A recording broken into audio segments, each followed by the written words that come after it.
Hello everyone, welcome to What If Luffy Was in Revolutionary Army Part 1. Before we start, please go support TheVine for writing that awesome fanfic. Now let's begin. Chapter 0 Prologue. Luffy frowned as he moved his rook to protect the king. It was a hopeless move, he knew, but it was better than doing nothing. His opponent seemed to have been expecting him to play that move because he immediately captured the remaining rook with a knight. Luffy sighed. He knew he had lost. It was only a matter of time before his opponent would say checkmate, ending the game. He moved his queen to protect the king, although it was a useless strategy. Check, his opponent moved his remaining bishop. Luffy considered capturing that bishop. Why not? He was going to lose anyway, so he chose to capture as many enemy pieces as he could before being checkmated. Who knew? Maybe he could even make a comeback. He captured the bishop with a pawn. That was better than risking his last powerhouse. His opponent was ready for that move, as usual. He moved a knight. Check, his opponent drawled, his voice laced with humoring ridicule. Luffy cursed to himself. He could have as well just said checkmate. There was only one move left to play. A move that once played signaled the end of the game. He clenched his teeth as he reluctantly played the move that signed his defeat. His king was surrounded on all sides. His opponent didn't even have to move a piece before he declared the end of the game, with a word Luffy dreaded to hear the most unless, of course, if it was him who administered them. Checkmate. Luffy finally looked up from the board to stare at his opponent's face for the first time since the game started. He groaned. He could pretend he didn't hear the pride in his opponent's voice when his gaze was stuck to the board. But now that he saw the gloat-infested face of his opponent, he felt like punching him in the jaw. But being angry would be the same as hypocrisy. He was sure his face would be 10 times worse if it was him who had won. The thing was, he wasn't angry that he lost, he was angry at the manner in which he lost. 16 moves. Sabo had beaten him in 16 fucking moves. And although it was a major upgrade from him being beaten in 4 moves, he still felt that the gap between them hadn't closed at all. It even felt like the gap was growing wider. He stood up, grumbling to himself about stupid blondes as he left the room. Sabo's bark of laughter at what he called a petulant child's whining only served to tick him off more. He hissed under his breath and continued stumping along the corridor as he seethed. He rounded a corner and bumped into Ace. "Oh, I'm sorry." Ace quickly apologized, ever the gentleman. Luffy nodded, deciding to let Ace take all the blame for the little incident. He didn't take the initiative to render his own apology. Other people would have started fuming over his insolence and arrogance, but Ace didn't even seem to notice. Instead, he continued talking. "Isn't it a little early for you to be getting snacks in a game? You only just challenged Sabo 3 minutes ago." "I lost," Luffy mumbled, his face growing warm from embarrassment. Shit. It wasn't enough that Sabo beat him with only 16 moves, he had to do it in 3 minutes too. Ace, forever good-natured, didn't seem to notice, or rather, pretended not to notice Luffy's awkwardness as he gave a cheerful smile. "Well then, since you're finished early, we could go grab a bite together." Ace half-asked, half-stated. Luffy just chose to nod again. He could use some food. As long as it was Ace who was paying. "You paying right?" he asked, just to clarify. "Of course. My treat." Ace smiled. Luffy smiled back, although his was much more devious than Ace's good-natured one. He really did like to eat, especially after losing a game. He hoped Ace's wallet could handle it. Usopp took in a deep breath as he inhaled the early morning salty breeze. The sun had not awoken yet, but his clock told him it was already 6:20 a.m. He wasn't surprised that the big flaming ball of gas hadn't risen yet. After all, it was that time of the year when days were shorter and nights longer. He looked down from the cliff he was standing on, at the path that led from the sea to the village. Just a few days ago, he had faced an entire pirate crew on that path. The cut on his chest, which Kuro had dealt him, flared with a phantom pain as he remembered the battle. He shook his head to clear his mind of the thoughts. He gradually looked back to the sea and at the rocky outcrop that was hidden from the villagers' sight by the cliffs. There, he saw her, the Going Merry. The ship Kaya had gifted him to sail the oceans. He smiled at her and felt she was smiling back at him. He picked up his suitcase and slung his backpack over his shoulder, crouched, and leapt from his perch on the cliff. He landed on the ground with an umph, surrounded on all sides by rocks, a cliff, and the open sea. Kaya would have killed him with her own hands if she had seen the stunt he just pulled. His body was still recovering from injuries after all. He sighed. She would still have killed him if he had waited for the sun to come up before telling them what he planned on doing. That was the exact reason he was walking towards the Going Merry now. He planned on setting out to sea as soon as possible. But Kaya and the boys wouldn't have let him. That was why he was going to sail away before anyone could even wake up. By the time the sun was up, he would have been long gone. It was also a more comfortable way to depart. He wouldn't have to watch emotional, teary-eyed characters shout their farewells as they saw him off. He wasn't a heartless barbarian though. He had left a relatively long and sensational letter on his center table in his house. They would find it, he was certain. And when they did, they would understand that he just couldn't resist the endless calling of the sea, especially now that he had a vessel. He threw his belongings on board before hauling himself onto the deck. He raised the anchor and unfurled the sails, securing them. In a few minutes, he and the Going Merry were a reasonable distance away from Syrup Village. He looked back to see his homeland one last time. He would return. After he had sailed and adventured the rough sea, he would come back here. His village would still be standing by the time he would be back because the boys would protect it with all they had, just like he had taught them to. And when he came back home, he would never leave again. With these thoughts, he turned his back on the island and faced the glorious sea that was giving off a silver glow as it reflected the full moon's light. He smiled as a wild breeze tousled his chin-length hair. The ocean was welcoming its newest sailor. He fondly patted the head of his Mary as he asked. "Nah, Mary, where do you think we should head to first?" She gave no reply for her lips could not move. But Usopp was pretty sure he understood what she was trying to say. "Anywhere." He laughed and patted Mary's head again. "That's right. Anywhere was fine." He grinned. "Watch out world, the great Usopp-sama was coming for you." He never noticed a blonde girl crying him goodbye. Chapter 1. Luffy dodged to the side as Ace sent a giant ball of roaring fire rushing at him. He felt the intense heat radiating from the flames as the burning ball passed his face and knew immediately that his hair had been singed. How convenient. When he had just grown his hair locks to 17 centimeters. He would now have to get a haircut. He hated haircuts. Also, Dragon was watching the spar. He didn't know why, but the man always had high hopes for expectations for him, Ace and Sabo, especially him. And although he usually took sadistic pleasure in disappointing those who had high hopes for him, Dragon was one of the very few people he couldn't find it in himself to disappoint. The man had won his respect. He looked at Ace who was standing at the far end of the circle and frowned. He hadn't moved an inch from his spot since the match began 10 minutes ago. Idly wondering even as he dodged another ball of fire why the hell they were sparring, considering the fact that they just came back from a job 3 days ago, he cursed Ace in his mind. The lucky bastard. Why did he have to have the ability to pressure his opponents with a force of nature at his disposal? And although he was aware of ordinary men that could destroy Loges with one punch, i.e. his grandfather, Luffy still found himself getting jealous of the ability. Ace was smiling calmly, and his red scarf, Luffy wondered where his beads were, and the long sleeve of the right arm of his shirt were billowing slightly in the wind. Flames licked at the ends of his scarf, his hair, his boots and the vertically tattooed ASL on his left deltoid, making him look badass. A roaring ocean of orange bore down on him like a colossal wave in the middle of a storm, Grand Line standards, forcing him to take up a fishman karate stance. He had forgotten the name of the form and punch. The hot sea parted just barely around him and he took the moment to jump out of the surrounding blaze. He had never been good at fishman karate. Had it been Cola who performed that move, she would have quenched the sea of fire. But he didn't need to master other fighting styles. His Luffy style technique had served him well till date. It would continue to do so in the future. He dodged a lance of fire with a side step and moved a few inches forward. He rolled under a crescent of flames, tch, more singed hair, and covered a few more meters towards Ace. This was all Luffy style was all about. Constant movement. Continuous advancement. Pressing advantages. It wasn't a style designed with retreat in mind.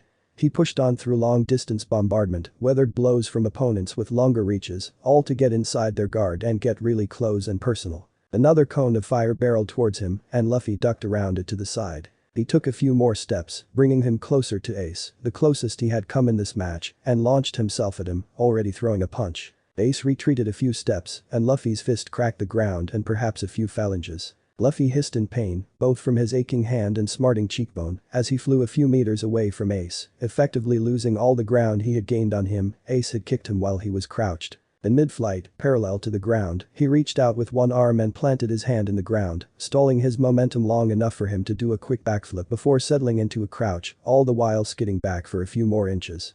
He raised a hand to his cheek and winced when his fingers brushed against the already bruising area. That was going to hurt a hell of a lot later. He frowned.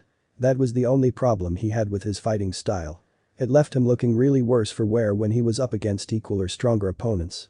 Not for the first time in his life, he wished he had a devil fruit ability, preferably a Logia like Ace or a mythical zone like that pineapple head guy.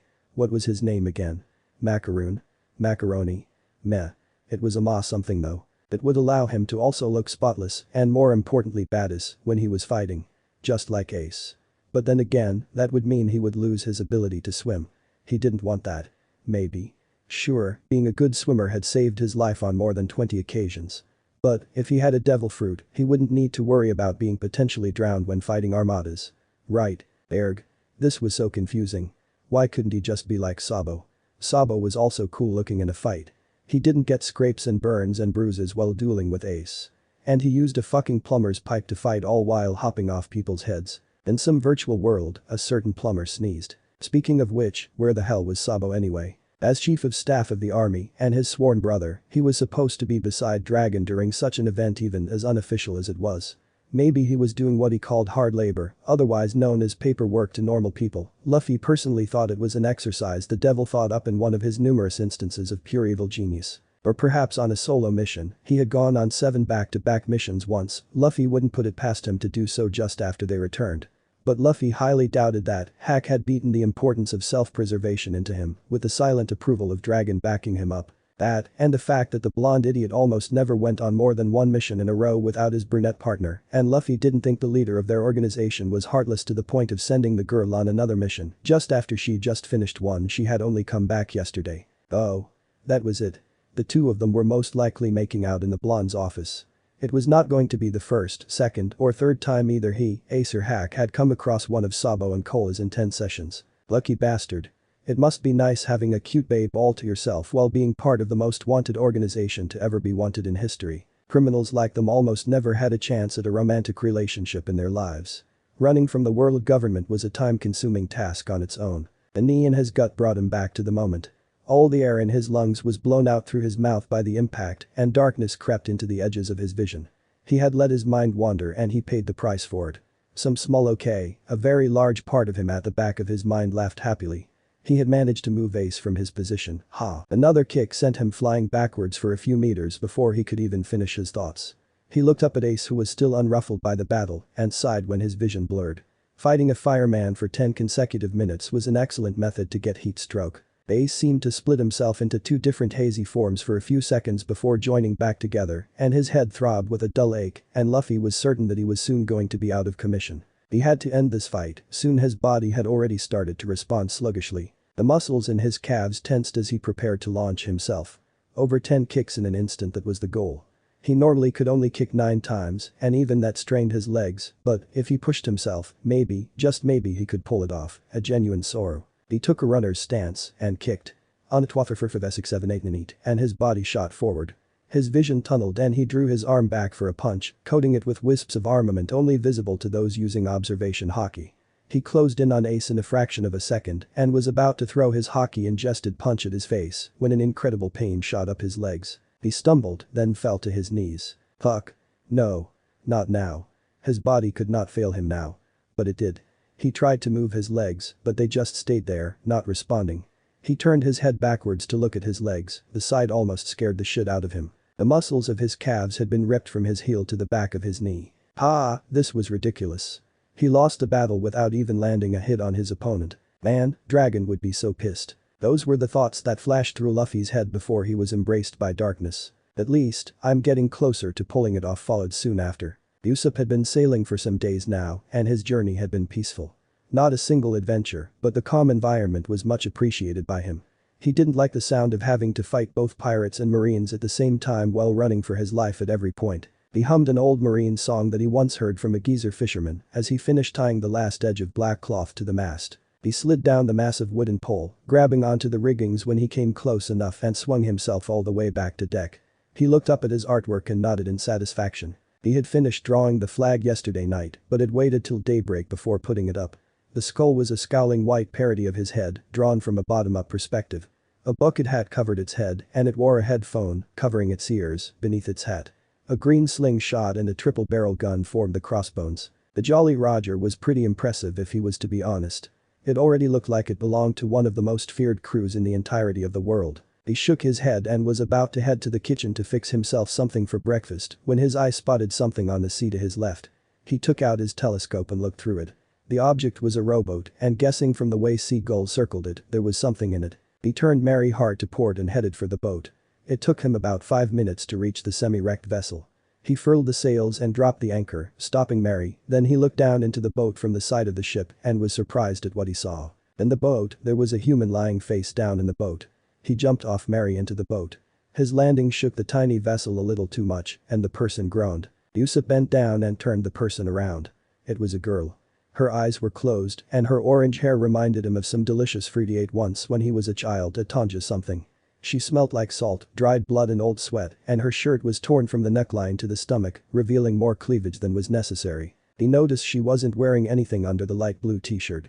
Her already short yellow skirt was also torn from below the waistline to the end of the skirt on her right side, revealing a very bruised patch of skin. Her entire body was covered in cuts and scratches, but there was no fresh blood coming from them.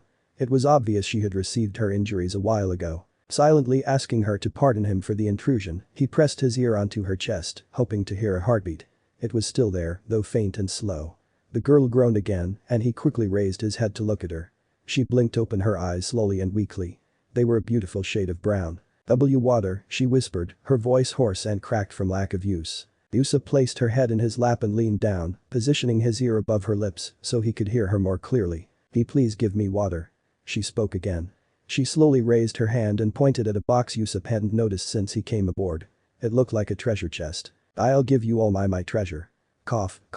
Please water. Usopp's eye went wide at the mention of a treasure. Was the girl stupid? Carrying a box worth some serious money around on a rowboat in the middle of the sea? Well, it all depended on what her treasure was. It could as well be the clothes of her dead mom or an old hairclip belonging to her granny. He looked back at the girl. She had closed her eyes again. He felt her wrist, there was still a faint pulse. Good. Now, he had to get her aboard his ship. It wasn't easy at all, but he managed to bring the girl and her box of treasure aboard his ship. He carried her into his room and put her on one of the beds. He got the first aid box and medicine kit and set to work right away. He was really thankful Kaya had thought of everything he might have needed. He cleaned her bruise and dressed up her wounds before bandaging her thigh with a splint. Her femur had been fractured, quite severely. He wasn't sure if he was taking care of her the right way, but he assumed it was better than doing nothing. Walking over to the medicine kit, he wrinkled out some pain relief tablets and went to the kitchen to fetch a glass of water. Oh, right, the girl had even asked for water specifically. She must have been dying of thirst. Maybe he should just get a jug of water while he was at it. After forcing the subconscious girl to swallow the tablets, Usopp felt much more relieved. He had cleaned her, dressed her wounds, clothed her and given her drugs. He had done the best he could. Now all he had left to do was wait. He looked at the girl who was now breathing deeply at a steady pace, and after making sure she wasn't in a potentially uncomfortable position, he left the room and went out to the deck. The girl's treasure box was still there. He walked past it, heading to the kitchen. He had to make some heavy food to keep himself from starving. Oh. He should probably make some for the girl too. Soup was probably the best option for the unconscious girl. It wouldn't do to have her choking on solid food. He whistled to himself as he prepared the meal. He tasted it when he was done. It wasn't as delicious as what he was used to eating in his village, but it was enough. He filled up a wooden bowl with the soup and went over to his room. The girl was still sleeping, but her breathing no longer sounded deep and painful. The pain relief must have been working. That was good to know. At least he was now sure that whatever he was doing wouldn't cause extra problems. He raised the girl into a sitting position before placing the rim of the bowl between her lips. He tilted her head backwards as he slowly and gently poured the soup into her mouth. He had already blown on it so it was cool enough for her to drink and warm enough to be edible. Cold soup sucked after all. He watched her carefully, preparing to stop feeding the moment things went awry. She must have been hungry though, because she just kept on swallowing the liquid until there was nothing left in the bowl. Usopp sighed and stood up to leave. He had never thought people could have an appetite even while they were knocked out. This girl was the first of such a specimen he had ever come across. His hand was already on the doorknob when he heard a low, deep grumble, like the sound of distant thunder rumbling. He paused and turned around. The sound came again. He walked towards the girl and placed his ear on her tummy. He heard a low whine before it was followed by the same grumbling sound again. His eyes went wide. It couldn't be. She was hungry. Still. The soup he had given her wasn't some watery thin soup.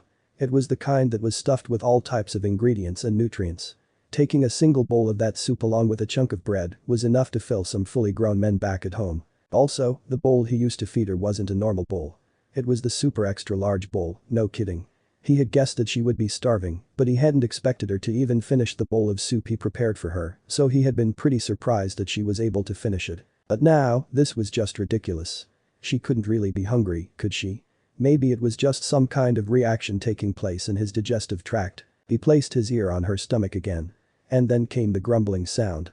Yep, it was hunger. She was still hungry. Suddenly, Usopp found himself feverishly hoping the girl would not stay unconscious for long. He needed her off the ship, or at least conscious to be embarrassed enough by her ungodly appetite that she wouldn't eat all his food. His food supply wouldn't last a week if he was to keep feeding her. With a heavy heart, he turned around and walked back to the kitchen to refill the girl's bowl. He filled another bowl just in case, before fetching his own food. He grabbed a loaf of bread and put everything on a tray before marching over to his room, all the while sulking on the sudden unwanted impact on his stomach. When he got to his room, he fed the girl another bowl and half of the second bowl, before the grumbling her stomach made died down. He tried feeding her what was left, but her throat just refused to swallow the soup. He had to let her pour out what was in her mouth into an empty bowl. After making her take a glass of water and some pills, he sat down beside her and started to eat. He turned his own soup into her leftovers before downing everything along with his loaf of bread. He cleaned everything and put the leftover of the soup in the refrigerator. It was enough for dinner, although, a day ago, it would have been sufficient for him for 3 to 4 days. He looked at the clock, it was 2:33 p.m. A wonderful time to fish, maybe. He hummed to himself as he picked his fishing rod and a bucket of bait. He hoped to be able to catch something suitable enough to feed his guest once she woke up. 2.5 hours later, as he sat cross-legged atop the railings, with his chin propped up by his left hand, he idly prayed for the girl's quick recovery. Feeding her was really a chore. He hadn't caught anything that might have had the flesh necessary to fill his unconscious guest. And as he prayed for some more good fortune with his fishing, he heard the distinct silent creak that signified the door to his bedroom being opened. He slowly turned his head around as he heard the soft footsteps on the wooden floor of his Mary. His eyes widened slightly in surprise before a relieved and gentle smile broke across his face. It seemed like some god up there really did not want him to run out of foodstuff so early in his journey. Sanji paused his footsteps to take in and exhale a deep breath of mint-scented smoke before he continued walking down the dimly lit hallway. The heel of his shoe hit the cold tile floor with loud clacking sounds, causing each step of his to echo continuously throughout the near-empty hallway. The feeling he felt as the hollow clack-clacks reverberated off the walls almost caused his skin to crawl and goosebumps to blossom all over his body. He really should have listened to the now admittedly sound advice of placing carpets down. He stopped in his tracks again and took another puff at his cigarette. It had almost reached the butt. He took it out of his mouth and put it in a transparent ash bag before lighting another one, this one being vanilla flavored. He took a deep breath before exhaling an obscene amount of white vanilla-scented smoke. He then dragged on the cigarette again before billowing out a thin thread of white that expanded into some sort of cloud. After calming down his racing nerves with a few more puffs, he sucked in a great gulp of air, expanding his chest before slowly releasing it from his nostrils. It took him almost a minute to totally release all the air he had swallowed. Once he was through, he had totally calmed himself down. Adjusting the sleeve of his shirt and taking a moment to carefully arrange the cufflinks, he continued to stride forward until he reached the black mahogany doors that led to the dining meeting hall. He placed his hand on the pure gold knob that had been intricately and artistically carved into the figure of a fierce lion head before removing it and turning to look at himself in a full-length mirror carried by a maid. After straightening out his bolo tie and making sure nothing else was out of place, he took one last breath, snuffed out his cigarette, placing it on a silver tray another maid held, and opened the doors, stepping into the brightly lit room. "Sorry for the wait," he announced the moment his entire body had stepped into the room. He walked forward and sat down at the head of the table before throwing a glance at everybody seated across the table. His eyes showed a hint of disappointment when he didn't see even one of the 3 men he had, childishly, hoped would come. However, that crestfallen look did not stay on his face for even a fraction of a second before he threw a bright smile at everyone in attendance. He had always USCD what he was given to the utmost of its capacities and perhaps a little more. "Thanks once again for coming," he greeted everyone. "HMMN. Don't thank me, eyebrow boy. I only came because Dragon specifically asked me to," said Pravina, the acting ruler of the Akama Queendom, who was seating at the closest seat to his seat on the right. Usually, that would have been where Ryuju sat, but she had left earlier in the day, thus letting the Akama Queen to help themselves to the seat. Sanji was already missing her. "Then I would have to thank Dragon-san for persuading you to come then," Sanji replied with a smile. He took a quick moment to survey the expressions of the table's occupants, and after ascertaining that there were no problems yet, he was about to continue talking when Betty, who was sitting directly opposite to Pravina, spoke up. "Listen, you damn squirt. Others may like to waste their fucking time, but I've got my own hands full, and I ain't gonna waste away my shitty valuable hours of work dilly-dallying. So whatever you want to say, open your trap and spit it out quickly." Sanji's sweat dropped at the cold, slightly angry manner which she reproached him with. It appeared that the tales of her peculiar fashion wasn't exaggerated at all. He took in a quick breath before exhaling and hurriedly speaking up. Yes. About the reason I called you all here, I wanted to." Before he could complete his sentence, a maid hurriedly opened the door before walking up to him and whispering into his ear. The moment the words left her mouth and floated into his brain, his entire body went rigid and cold sweat formed droplets on his forehead. "They are here." These were the 3 words the maid had said to him that caused his current flustered state. Those bastards had picked the wrong time to visit, and although he admitted that he had told them to come at any time during the week, he hadn't expected his luck to be so poor. Well, they were here now. He couldn't possibly send them away, that would cause him to lose a great deal of face. And also, it was bad for business. He calmed himself before looking at the maid had brought the news to him. He motioned for her to bend over before whispering into her ear, "Take them to the black room. Tell them I'll be with them in a moment." The woman nodded in understanding before straightening herself and preparing to leave. She had just taken a step when he caught her by the cuffs she wore on her wrists. He pulled her back and whispered into her ear again, "Make sure they don't know that he motioned to the table with his eyes, "are here." The maid's eyes shone with curiosity before she nodded in understanding once again. Sanji smiled at her, a brilliant show of perfectly arranged white teeth, before letting go of her hands. The maid blushed slightly at her handsome master before hurrying away to perform her duties. Once she closed the door behind her, Sanji turned back to look at his guests from the Revolutionary Army.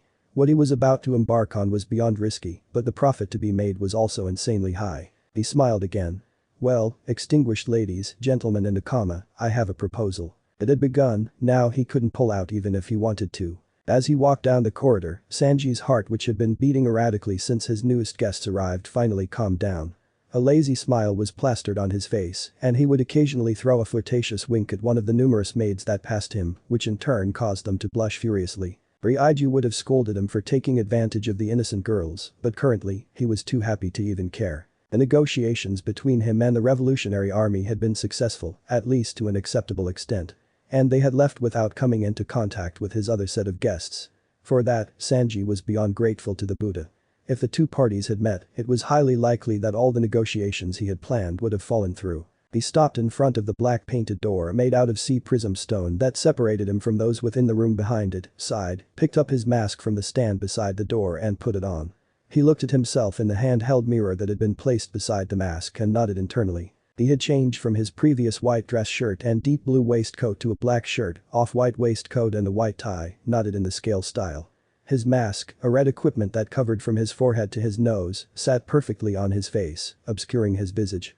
And in the positions where eye holes or lenses were supposed to be, 2 question marks took their place. He had slicked his hair backwards. He really looked the part. Now, all he had left to do was to deal with those extremely troublesome fellows at the other side of the door, and all would be said to have started off on the right foot. He took in another deep breath before quickly pushing open the door and walking in. The occupants of the room all turned to look at him at the same time, and Sanji felt goosebumps break out all over his skin. Those stares, even though their owners tried their best to hide it, which in this case, they really weren't, contained the viciousness and brutality that came with living the kind of life that they did. He gathered himself and took in another deep breath secretly before exhaling and speaking out. "A good day to all ye unlawful brokers." He greeted boisterously, easily swapping his speech pattern with that of the persona he was acting.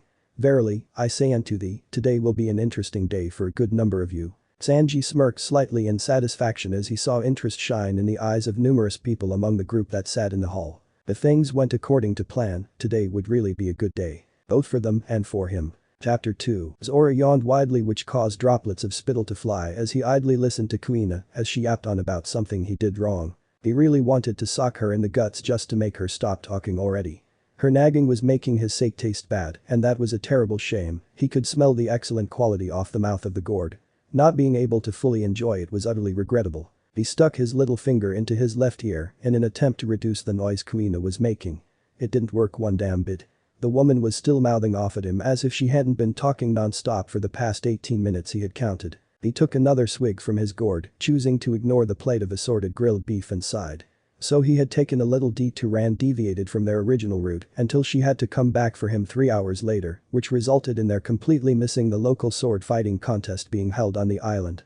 It wasn't a big deal, she should be able to deal with it. Zoro could not understand why she, who was almost certainly stronger than him, still felt it necessary to compete with all these lesser men.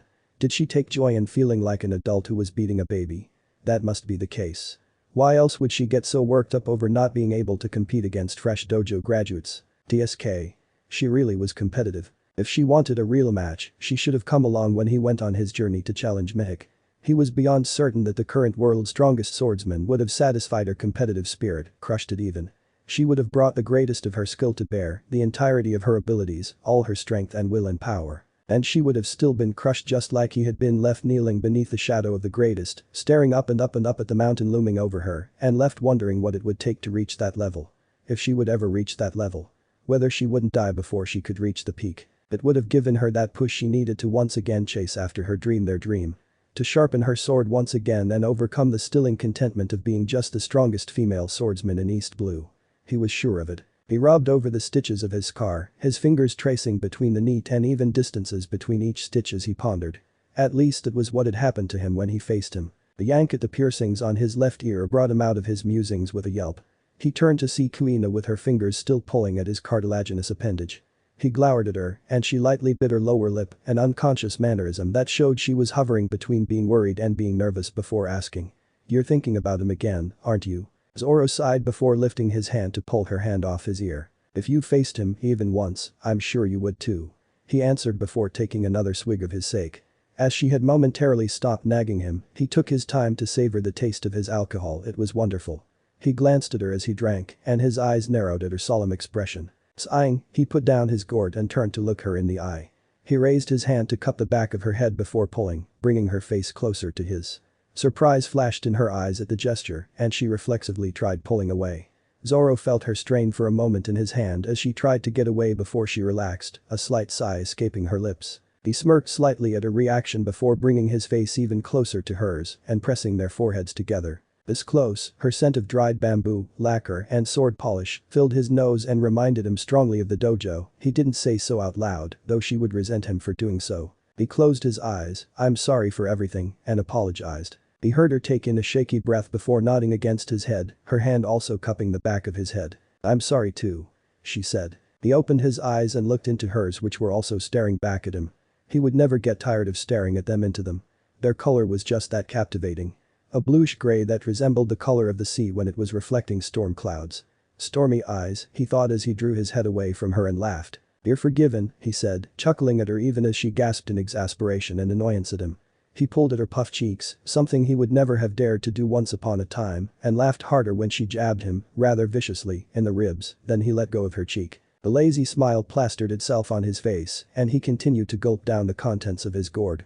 The environment of the bar restaurant invigorated him as such places tended to. The smell of food and booze cloying the warm air, the vague chattering and hollering of people discussing and ordering around him, the old flickering yellow light bulbs and their eternal dance partners the moths, and the loud answering and rushing about of waiters as they took orders and delivered meals, though in this case, waiters were replaced with a single preteen girl with bandages over her right eye. How she was keeping up with all the busyness, Zoro might never know, always filled him with a certain sense of satisfaction that was second only to things related to the sword. He swallowed the last mouthful and slammed the empty container down on the table and was about to call for more when his eyes caught two figures lurking amateurishly in the shadows just outside the establishment.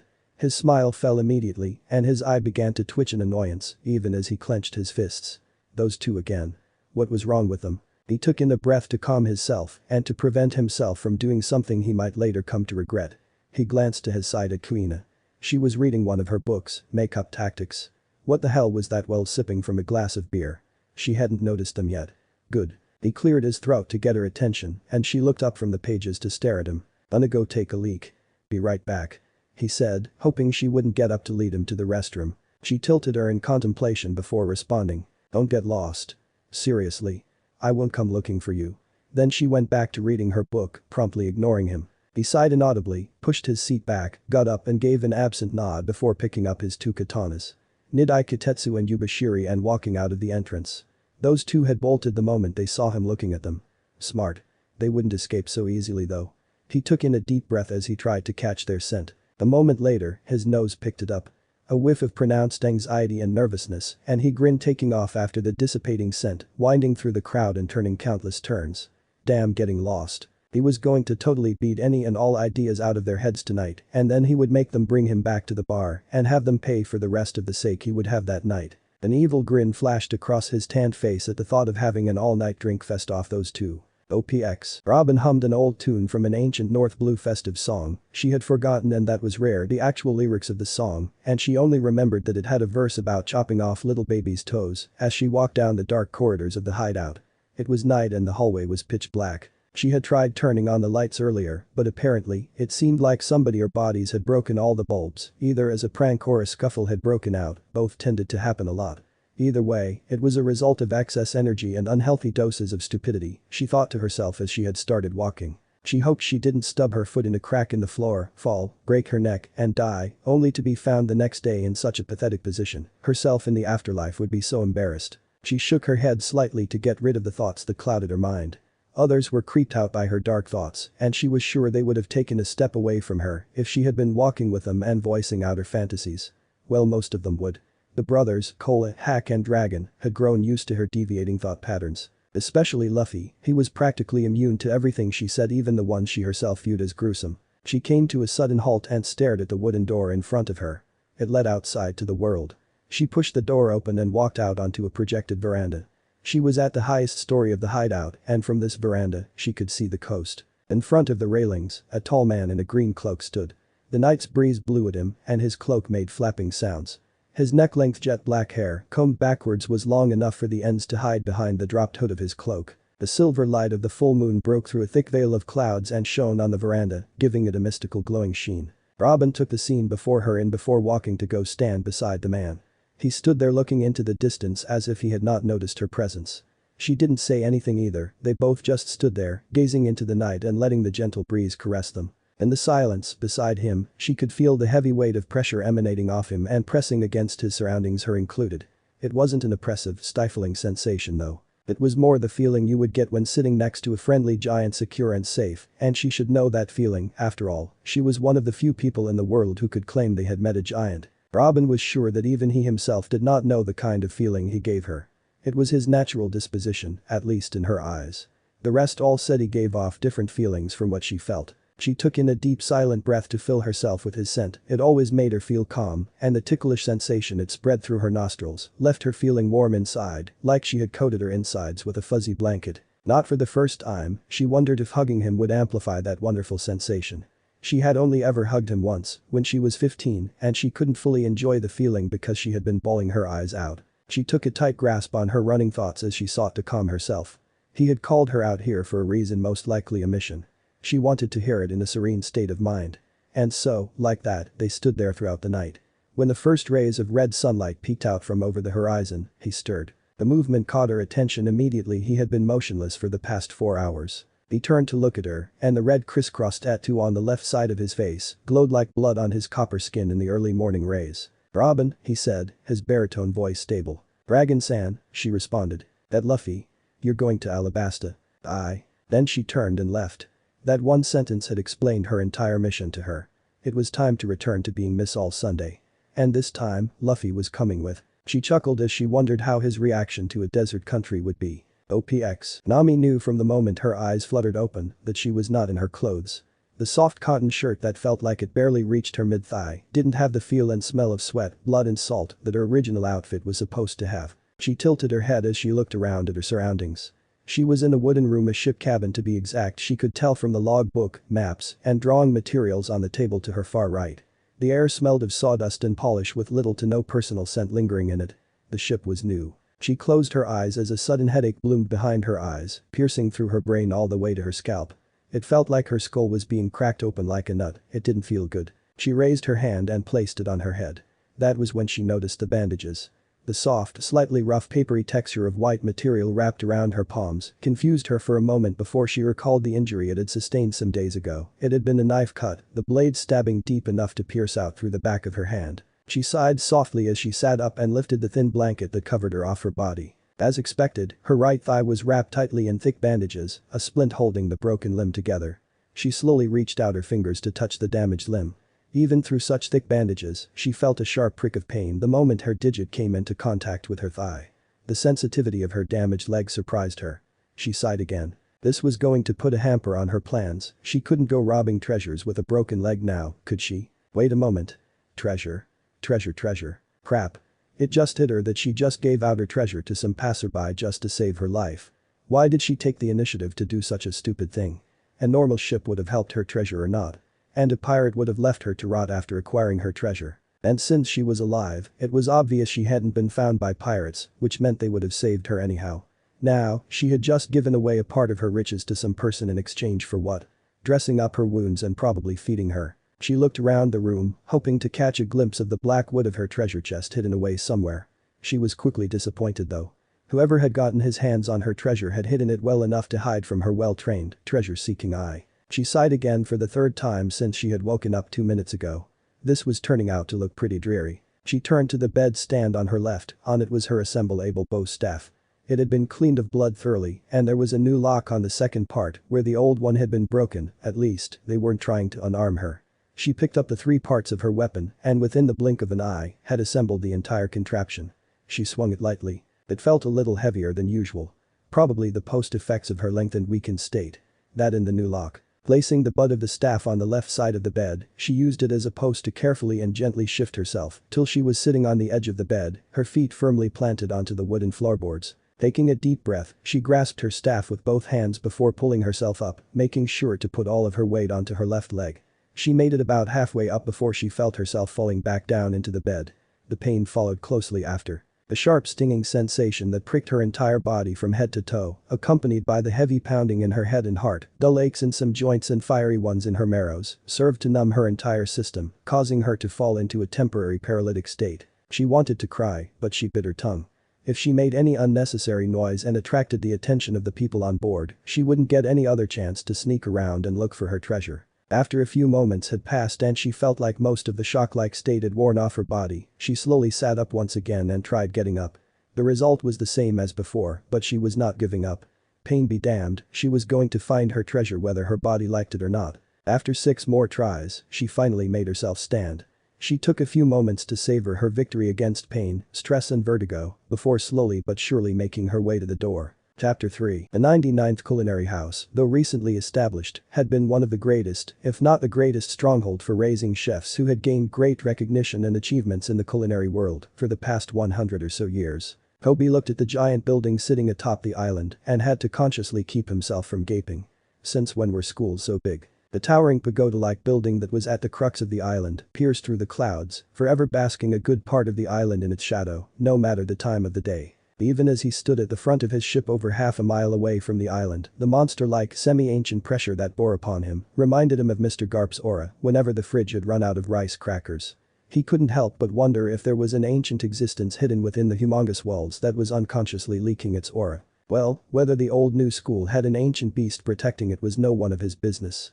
His job was to escort the actual soldiers who would be standing guard at the island for the next month. And although he was slightly envious of the soldiers for the fact that they had a chance to taste world-class gourmet, it wasn't enough to make him wish he could change his mind to also becoming a guard for a school. To him, the mission Mr. Garp had given him was much more interesting than sitting around idle. He was to head to Logue Town, the birthplace and deathplace of the Pirate King. And also the closest site of human civilization to the Red Line from the East Blue. Captain Smoker of Logue Town, also known to most by his moniker the White Chase, had finally officially requested help from the headquarters. The criminals running amok seemed to finally prove too difficult to suppress single-handedly, even for the smoking hunter. Koby snapped out of his daze and looked at the island again. This was going to be his final stop before he headed for East Blue, the headquarters of 99 and former headquarters of the Totsuki Elite Grounds. Koby had to admit, for a cooking school, the 99th Culinary House did have a lot of power and prestige, although everything once belonged to Totsuki. The school owned an entire archipelago consisting of 21 islands in the New World, an 18-island archipelago in Paradise, and 6 islands each in every of the Blues. It was undoubtedly one of the wealthiest existences in the world. And 8% of such a gold mine's profit went to a single person, the director of 99 Vince Sanji. Whenever Koby thought of how a 19-year-old was earning more berries a month than a headquarters captain a year, he really cursed his heart out at the unfairness of the world. One had to keep in mind that the blonde teenage businessman only made 14% of his total earnings from the various schools he directed. His major source of income came from the countless floating restaurants he owned around the world, which were popular for serving gourmet dishes to even commoners at a crazily low price. It could have been considered relief. The 99th floating restaurant made for 60% off his annual income, apparently. Koby personally could not and would not believe that such a ludicrous way of doing business was responsible for yielding over half of the yearly income of the world's youngest authentic billionaire and CEO. There must have been some other form of business that he was partaking in to be able to make such massive amounts of money. Unfortunately, the only other forms of business Sanji partook in that was known to him, even with all of the military knowledge and surveillance he had access to, were food and ingredients transportation, establishment of ingredients supermarkets, loaning money to farms and other little businesses that were related one way or another to food. He also had shares in various companies. Sanji was by all means a legit businessman. Koby stopped himself from thinking too much about the possibly illegal teenage businessman and returned his attention to the island ahead Varman. Not for the first time did he wonder why a place so associated with high-class food sounded so much like vermin. They much closer now and he could already make out the vague outline of the port. There were ships docked on the dock 7 to 11 and with his observation hockey, he was able to make out men unloading crates upon crates of food ingredients. Delivery ships, he concluded and looked away when he heard the sounds of footsteps marching towards him. Commander A soldier saluted. He was a regular soldier standard-issued marine uniform, straight necktie, polished boots and a fitting cap. "Yes, Mac," Koby replied. He always tried his best to remember his soldiers' names and faces.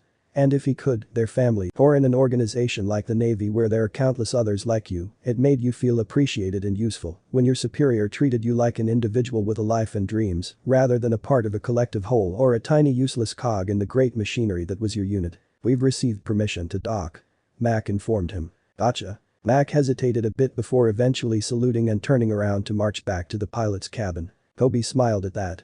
It seemed it would take a little more time for his new crew to get used to his freer informal methods. The next hour was filled with a lot of hustling and bustling as the soldiers ran about doing whatever it was that they were meant to be doing. As there was nothing he had to personally attend to apart from meeting with the station's highest officer and rearranging the swapping soldiers with ships to take them to HQ, he turned to the captain's cabin to continue to train his hardening. He still hadn't gotten to the point where his armament hockey could be used for hardening efficiently. He could currently converge the hardening only about twice in 10 times and only when he was at peak concentration. The knock at the door and the den mushy starting to ring drew his focus away from his efforts and the surrounding hockey which he felt was about to harden broke. Sighing, he picked up the den mushy and Mr. Garp's face was promptly imitated by the little blue snail. "Hey Koby. You reached there yet?" Koby placed the snail on his shoulder as he walked to the door. "What do you mean by there, Garp-san?" He opened the door. Mac was outside. He wanted to inform him that the temporarily duty-free soldiers were ready to set sail towards HQ. And that the local commanding officer wanted to see him. All this while, he had been conversing with Mr. Garp. "You know. They're there.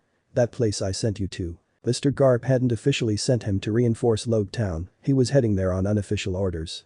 If the top brass found that out, they would yap in his ears, so he didn't want to outright mention it in case anybody overheard. "No.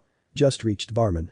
I should reach there in about 2 or 3 days." "Oh, the food place," Mr. Garp remarked offhandedly before resuming his talk. "Well, when you reach there, call me okay." "Gotcha. Patcha." The den mushy's face reverted back to its original appearance and it went back to sleep.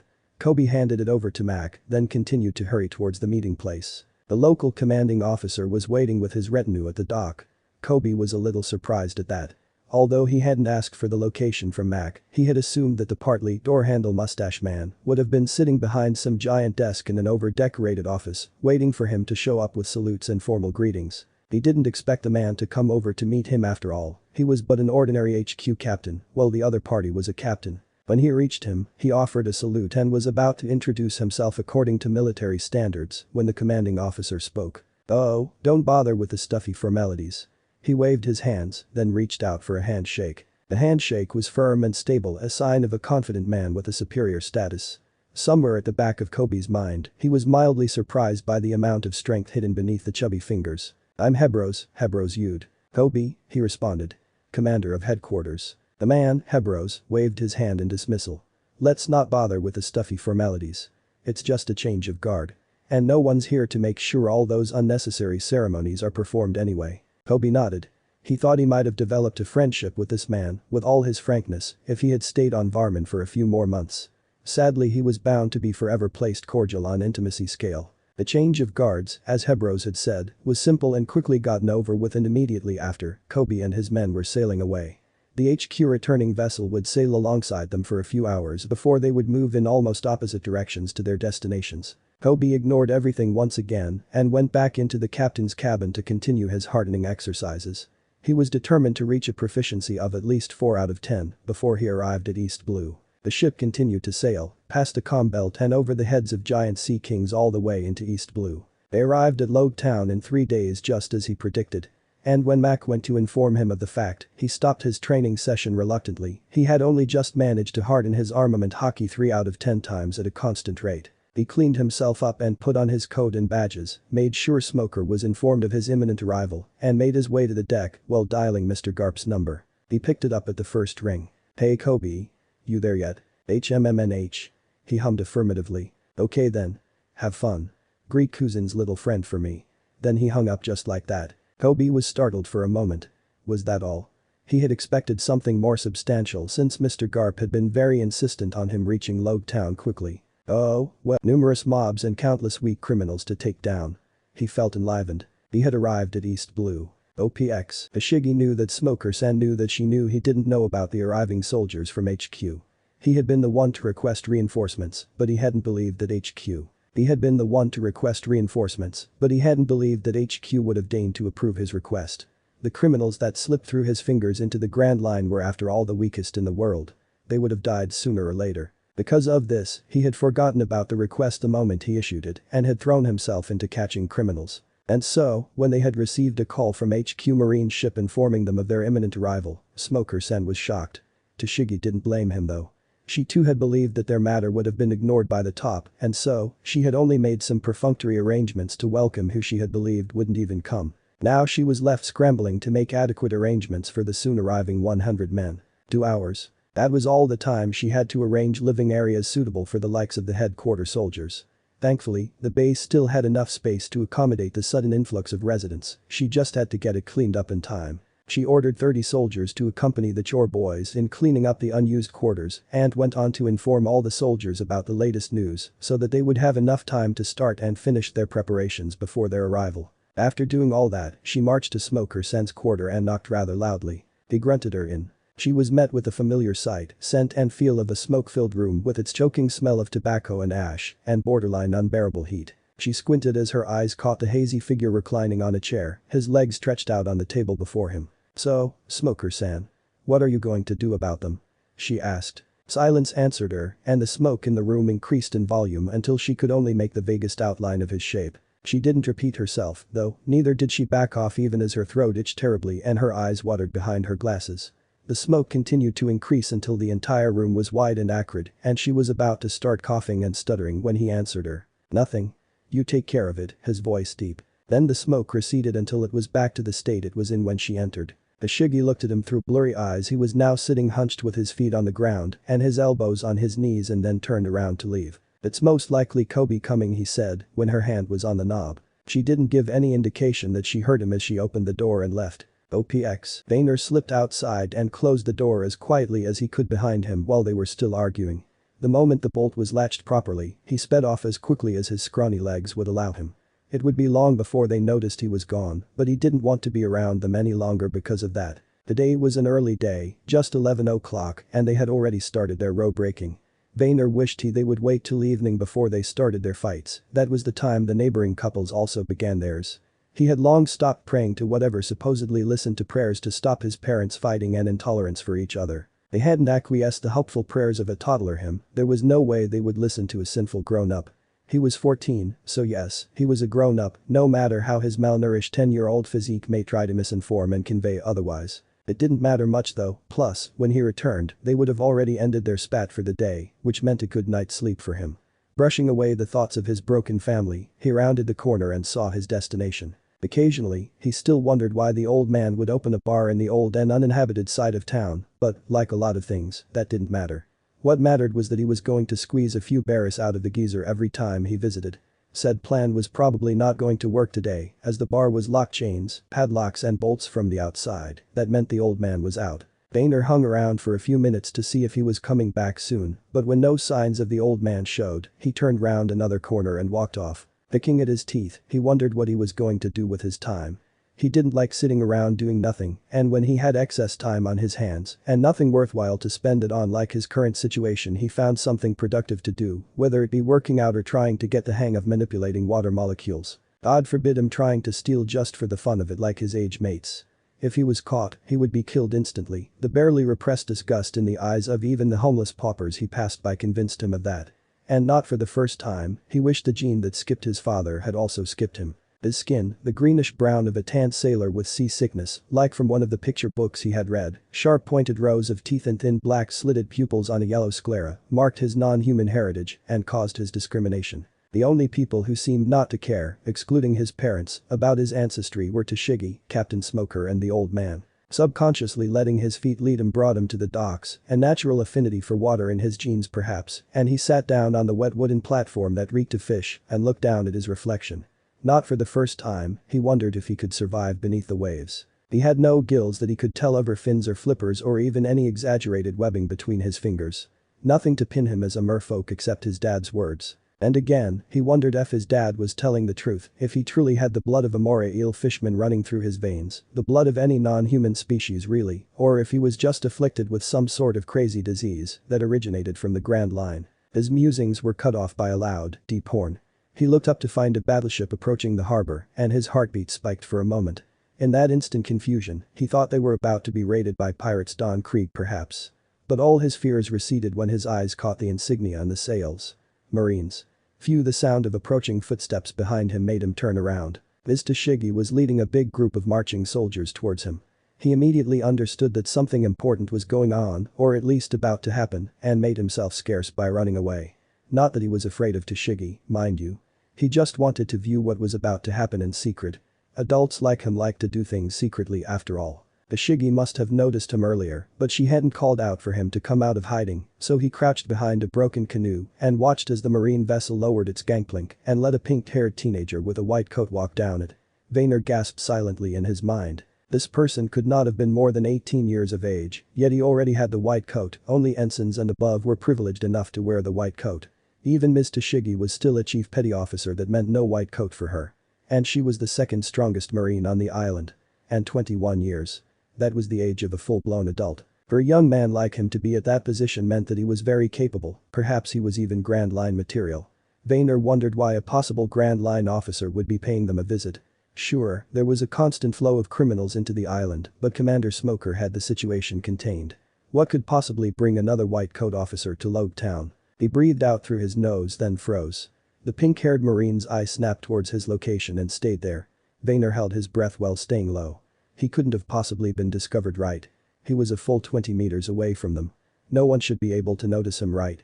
His thoughts wandered to the tales about the Grand Line he had read and heard. About men smashing ships to bits with their fists. About men having observational senses sharp enough to cut off flies' wings with needles across an island.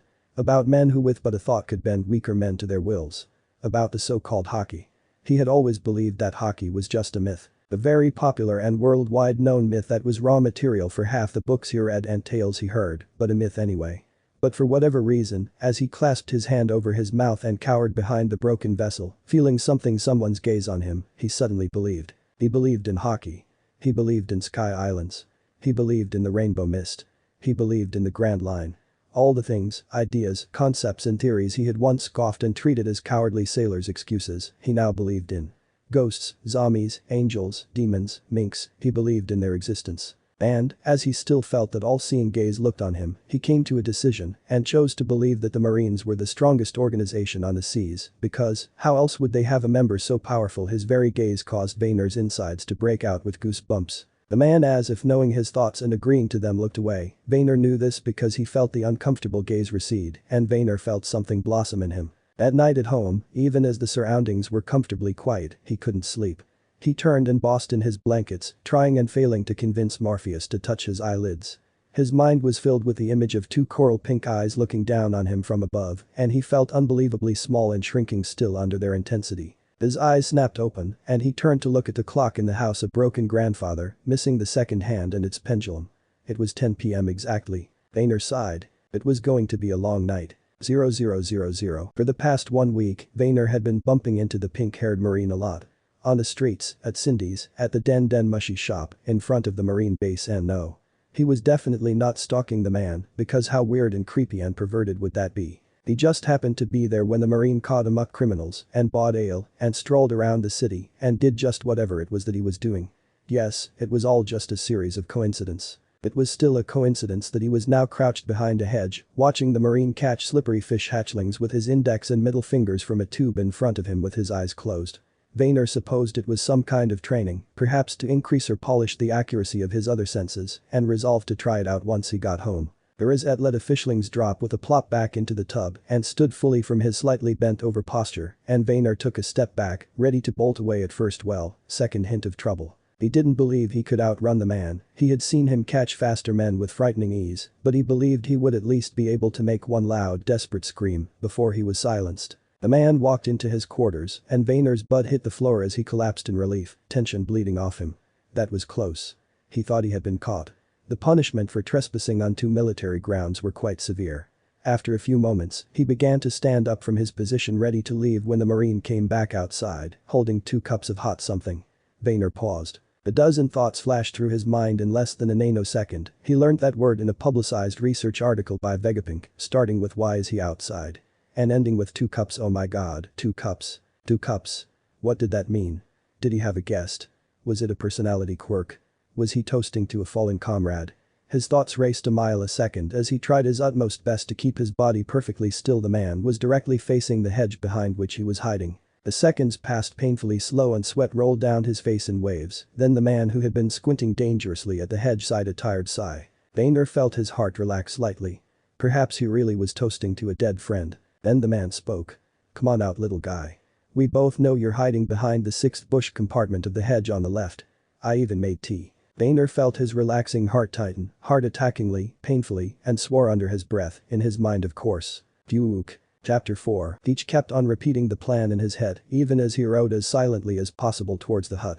He very carefully and easily wove out of the sights of the sentries on duty. Poor men. They were about to witness the true beginnings of the plan, the humble genesis of a whole new era, and they didn't know it. It wasn't their fault though. Little characters hardly ever noticed history being made. Even if they did, they would fight against it, struggle against it, against fate, against destiny. Really, nothing was more pitiable. They really were poor men. The him that was to be sneered in the back of his mind and whispered harshly, because that was the loudest sound he could make. It is their place to struggle and lose. Do not pity them. It is disgusting, insulting, beneath us.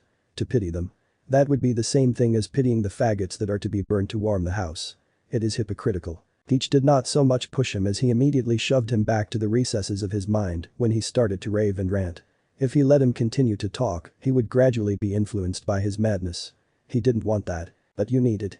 He snickered maliciously. Teach graciously ignored him. He carefully maneuvered the rowing boat to the stern of the hut. The giant vessel hid his boat from its entries, and Teach smiled ruefully at the scenario. Their own ship was assisting an enemy. What a traitorous vessel. Drawing the long daggers that ordinary men would have called swords from his waist, he took a deep breath and stabbed into the side of the ship. The blade dug in easily and remained stuck for some time, even as he pulled on it with his weight and strength, before dislodging itself. Teach nodded in satisfaction. They would make good climbing tools. He stabbed the hull of the ship once again, hefted himself up, and started to climb up the side of the ship. It was easy if mechanical work. The hard part was trying to stab deep enough without making any sort of noise that would attract attention. He did not want to end any life unnecessarily tonight. The him that was to be was suddenly in his ear, screaming at him and calling him a weakling. "Let me out, coward. I will do the rest. Let me let me assembly to and break up and to get us if there's a ha ha ha ha ha." Teach sighed and did his best to ignore him. Things always got like this when he was about to let him out. To give him control. And Teach couldn't threaten him because he knew that he was needed. They knew. Because anything he knew, they too did. He left the him that was to be right where he had crawled himself to, at the line between control and passiveness, and peeked over the railings. There was no one in the vicinity. Good. He pulled himself on board and rolled his shoulders to ease the minor strain that had settled in them. He didn't stretch his muscles out. The light exercise of climbing the hull of the 10-meter-high ship had warmed them up. The him that was to be was slamming at the barrier now and excitedly calling out to him to hurry up. Teach sighed silently before stalking off to find Thatch. Hopefully, he would find him without incidents. He had not taken up to a dozen steps yet when a man hurried out of the shadows muttering something about taking a leak. The man looked up at him in confusion at first, before the look turned into delighted recognition, and then suddenly, abruptly pained surprise. He looked down at his chest to see a sword running him through, then he looked up at him again, reaching out his hand, and Teach felt something strain and groan in him at the confused and pained look the man gave him. He caught the man as he began to buckle and gently closed his eyelids. His glassy eyes would forever be caught in that pained, confused light. There was no hate, no malice, no rage in them. The man had died silently, still thinking Teach was still a friend.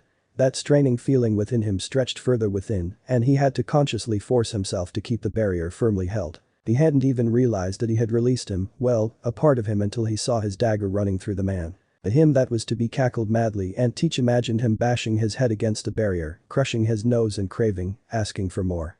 More.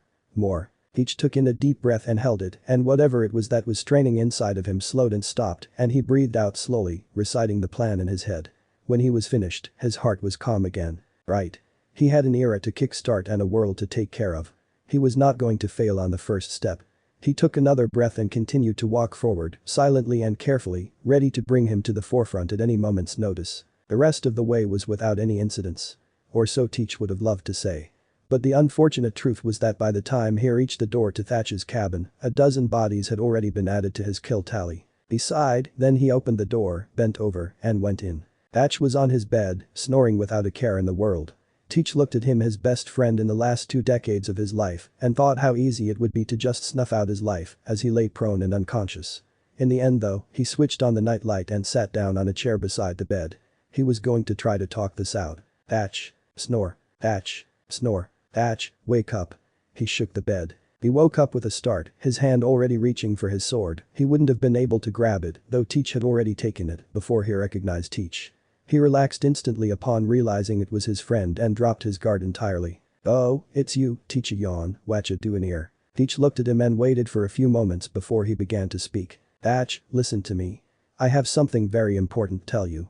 He paused for a moment to let Thatch realize the severity of the situation before continuing. I'm going to leave the Whitebeard pirates, and I want you to come with me. That got his attention immediately, and he sat back upright again, his hand slowly inching towards his sword's location before his eyes caught said sword in Teach's hand. His eyes narrowed. And what exactly, he intoned coldly, do you mean by that? It is what it is. I'm leaving. I'll form my own crew and become the pirate king. The old man doesn't have any ambition. He is limiting us. Join me. Let us reach greater heights together, my friend. Thatch looked at him for a few moments before bursting out in laughter. Hey, are you serious? Teach made no response. He just stared at Thatch with a determined glint in his eye. Thatch, upon seeing the look in his eye, slowly recovered from his fit to stare at his friend in shock. You're serious? Teach still gave no reply, his gaze projecting all his thoughts. 1,001 emotions flitted through Thatch's heart as he looked at the set jaw and steely resolve on the face of his friend. Anger, doubt, betrayal, sadness, confusion, panic, unease. He kept a tight grasp on his emotions and tried to calm his mind. After a minute of silence, he finally spoke out. Why? His voice betraying him with a crack. He shrugged, then spoke with a callous tone Thatch never knew him to have. The old man's gotten well, old. He's a relic of a past era. He's powerful, true, but no ship can carry him into the future. I don't want to be tied down by the past, hence this. For a few moments, Thatch stared into his eyes as if he was trying to search his soul for the true answers, but in the end, he slumped back. Fine. His voice was heavy with resignation. Oh. But I ain't comin' witcha. Aye then. Teach spoke easily, like he hadn't really much cared for Thatch's answer. But before that, I'd appreciate it mightily if you helped me with that pretty fruit you laid your hands on, eh? Recognition flashed through Thatch's eyes before steel came over them. No. Why not, mate? You can't gift your buddy a farewell present. I have nothing to give to a traitor. Leave now. Teach heard the steel in his voice and sighed wearily before standing up. He then proceeded to turn around to pretend he was leaving when the door was slammed open. Sir. Enemies have boarded our ship. 13 bodies have been found. The young woman shouted in report. That was the last thing she said before her head departed her forever. Teach wearily turned around to face a gradually blackening Thatch, even as he let him come to the forefront. Things had eventually come to the exact point he had been trying to avoid.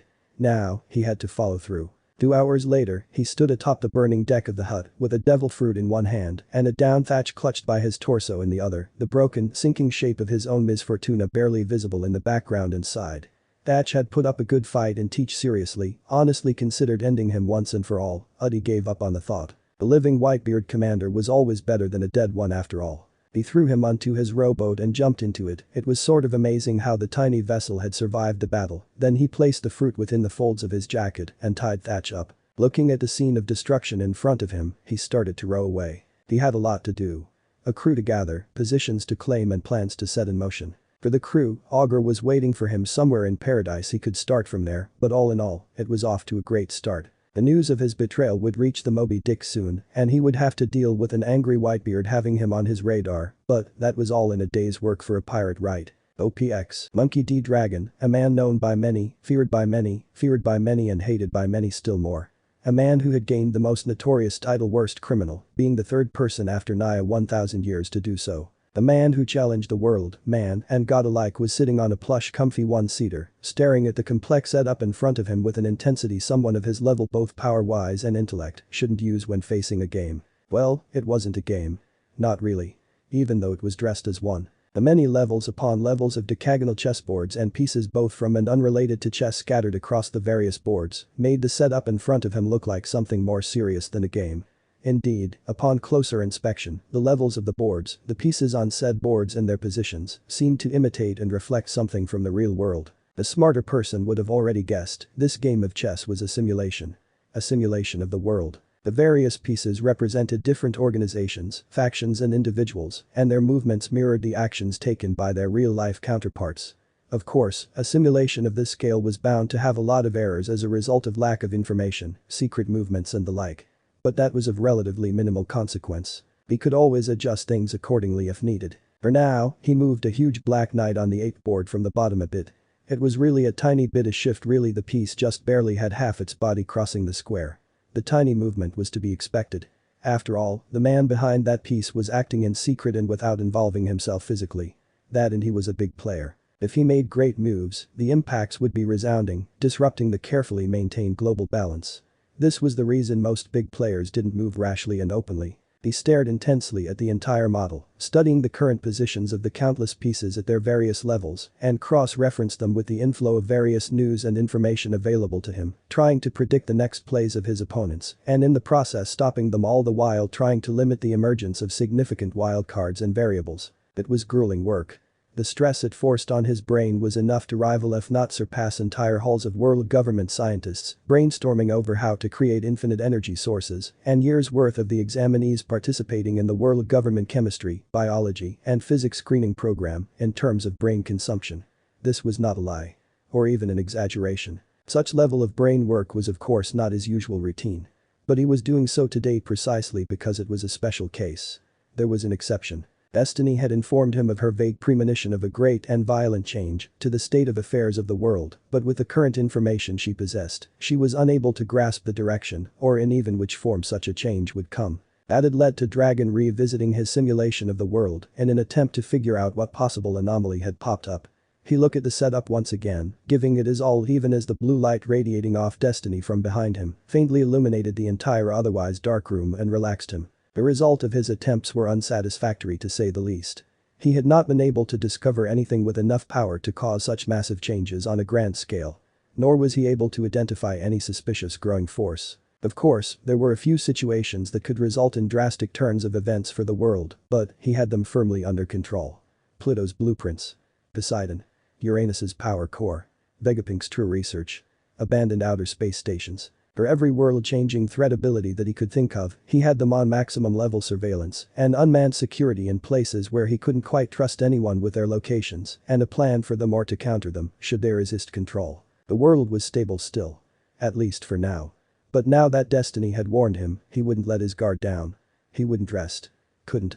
The fact that she had been continuously restless since just served to make him more determined of terminating any variable before it could gain influence. He turned to look at Destiny and she stopped swimming and stared back at him with her ring deep electric blue eyes. Dragon gazed into those innocent yet profoundly intelligent eyes and she smiled beautifully at him, then continued to swim around gracefully, all the while emitting a faint yet bright blue light. Dragon's gaze trailed after her as she swam about, following the lines and waves, her tail gently stroked out in the water. She was the last of her kind, an unknown legendary mythical species known only by professional enthusiasts, a prophetfish mermaid. The name spoke for itself. It was apparently a subspecies of the long since extinct and possibly purely mythical godfish. At least, that was what the record said. As he looked at her beautiful, naked form cut through the water, he sighed. Destiny was never wrong. A long history of facts had proven so. So the change would come. He was sure of it. He was not going to try to stop it. Change could be, a good thing after all. But he would make sure the change did not interfere negatively with his plans for this world. Nothing could. The world was safe in his hands. And it would continue to be. Just to be safe though, he should consider pulling Kuma from his mission to serve as a reserve force. OPX. The man walked through the icy winds of the north and through the strong blizzards, continuously trudging through knee-deep frigid snow. He left a straight trail behind him, which was almost immediately filled up by the descending snow. The speed at which such a deep trail was filled back to the brim described just how furious the snowstorm was blowing. Any other creature, whether they were localized land natives or the most adaptive of Grand Line animals, would have died in minutes from the freezing cold, regardless of their fur or other protections and insulators. The man himself was in a state of apparent imminent peril. Frost covered the entirety of his face, and icicles had crystallized on his shaggy mustache and beard. His long white hair had been completely frozen over. It could not even be discerned whether his hair was really a natural white or if it had been bleached by the unrelenting descent of the snow. His hand that occasionally peeked out of his flapping cloak was severely frostbitten. They were as white as bone with flowery frost designs covering them. The joints of his fingers were cracked finely like ceramic, and the nails were clear icy blue. They looked like they had lost all feeling they probably had. Under the cloak, the man's neck, like his hands, were covered in beautiful frosty designs. In a world like this where there were races like fishmen and long arms, anybody ignorant of the types of various species would have easily assumed him to be some sort of snowman or iceman. The sad truth though was that he was a normal man. At least this body was. Suddenly the man stopped and breathed out a stream of chilly steam. His blue lips had broken with a crack when he opened his mouth, but no blood seeped out of them. Bluish teeth peeked out from behind his terribly chapped lips, and a brief flash of the purple unmoving muscle lying in his mouth proved that his tongue had also been through some terrifying ordeal. From this sight, it could be guessed that his insides were frozen over. His gullet had probably become a hard iron pipe, and his stomach was probably as soft as you would expect from a stone. This was a man who should have been, by all definitions and descriptions, a refrigerated, well-preserved corpse. Yet, by some incredible miracle, he was alive, moving and breathing. He looked up at the sky, his neck making minor snapping sounds as he did so, and narrowed his frosted-over eyelids. A flash of light gleamed suddenly in his, until now, dull and dim eyes. It should be around here. Thinking so, he crouched even deeper in the snow, the various snapping and cracking sounds of his body being masked by the crunch sounds of snow and reaching chest deep before rocketing violently upwards. In an instant, he had achieved incredibly high altitudes and could roughly see everything around him for a few kilometers, even with a thick downpour of snow blanketing the sky and obstructing his vision. He spotted a giant mountain in the distance, just straight ahead, with a humongous cave in its side, and he was immediately convinced that that was his objective for wandering into this god-forsaken place. Aha! Found it. Finally, I can leave this place soon. And with such thoughts, he launched himself in the air towards the mountain, with a very distressing crack of displaced space. As he approached the mountain, he let his thoughts wander to the things he would do when he finished this mission. He was really looking forward to ending it and getting some time to relax. He had been on this one mission for over a year now. For this mission, he had ventured into uncharted sea areas, snuck into Yonko territory, dived for 10,000 meters, traveled the Red Line, and even snooped around Marriagewa. All for the sole purpose of obtaining one corpse. One dead body. But it was all fine and good. He was about to complete the mission. After this, he would be free to rest as long as he wanted. The others could carry on from where he had stopped. Nothing would stop him from taking a half-year break. He landed at the entrance of the cave and walked in without any hesitation. The person who had died here wasn't the sort to place booby traps at his final resting place, at least, that was what the intel inferred. Even if he did, the man was far from caring about such trivial matters. That person had died a long time ago. What traps could possibly survive such weather for that long? If there really were some, he would take care of it when it came. In anticipation, he ran all the way to the end of the cave, ignoring his protesting body, only to find nothing. There was no corpse, no traps, no writing on the wall, no hibernating bear. Nothing. Just rock, and more rock. Arg. Not again. Why? Why? The man fell to his knees, shattering them in the process, and wailing miserably as he clutched, pulled and broke his frozen hair in despair. It was supposed to be here. Here. Ah, I was so close to getting a break. Why wasn't it here? Why? The man continued to scream hysterically in his mind for a few more minutes before dejectedly getting up. Now that his objective was not here, he had to head for the next possible location. There were only two places he had yet to check. The Sky Islands and the Florian Triangle. If he could, he wanted to avoid venturing into the Florian Triangle at all costs and by all means. So that meant his next destination was the Sky Islands. He pondered which method he should use to get there for a moment before calmly turning and leaving the cave. His quick change in mental position was amazing, to say the least. He had gone from overwhelming dejection to calculated calm in less than a second. The change almost seemed bipolar in nature. It probably was. After getting out of the cave, he pulled out a die from within his cloak and threw it to determine his next course of action and which road to use for the journey ahead. The die fell solidly on his outstretched palm and showed him a 3. Quietly, and without a change in his frozen expression, he put the die back into the folds of his cloak and began walking away. Belt's cloudy road it was. Let me know in the comments below if you guys want the next part. Also check out my other video that has been shown and left. Thank you for watching. If you enjoyed this video please like and share this video. And have a fantastic day. Bye.